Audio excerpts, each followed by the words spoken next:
एक छोटा सा गांव था जिसका नाम था गोपालपुर। वहाँ एक व्यक्ति रहता था जिसके घर में कई तरह के पक्षी और जानवर थे।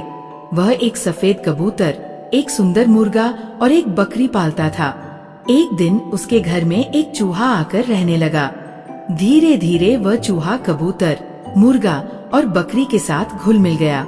वे सब साथ मिलकर हंसते खेलते खुशी खुशी दिन बिताने लगे। लेकिन वह चूहा बहुत ही शरारती था। एक दिन उसने घर में सभी को बहुत परेशान कर दिया।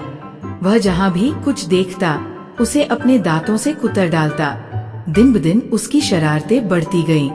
उसकी हरकतों से परेशान होकर घर का मालिक उसे मारने की योजना बनाने लगा।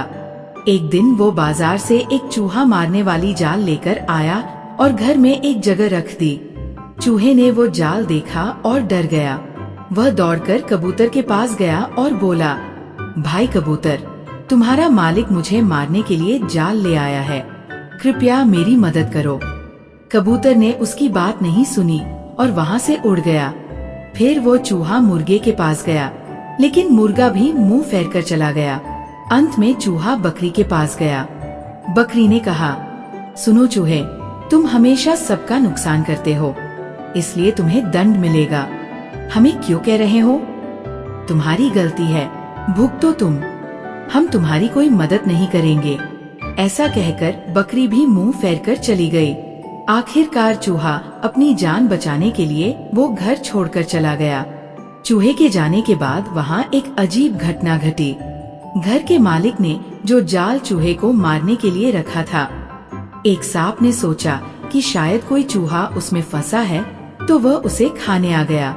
लेकिन जैसे ही उसने देखा कि वहाँ इंसान है, वह छुप गया और रात को सभी के सो जाने के बाद वहाँ से निकल जाने की योजना बनाई। रात में जब वो सांप बाहर निकल रहा था, उसने घर की मालकिन को डस लिया और फिर वहाँ से चला गया। घर के लोग मालकिन को लेकर वैद्य के पास गए। वैद्य ने दवा दी और कहा कि उन्हें कबूतर का मांस खिलाना होगा, जिससे जहर जल्दी बाहर निकल जाएगा। घर का मालिक तुरंत अपने पाले हुए कबूतर को मारकर पत्नी को खिला दिया। फिर जब ये खबर फैली कि मालकिन को सांप ने काट लिया है, कुछ रिश्तेदार उन्हें देखने आ गए। मालिक ने उनके लिए अपने पाले हुए मुर्गे को मारकर खाना बनवाया और उन्हें परोसा। कुछ दिन बाद मालकिन पूरी तरह स्वस्थ हो गई।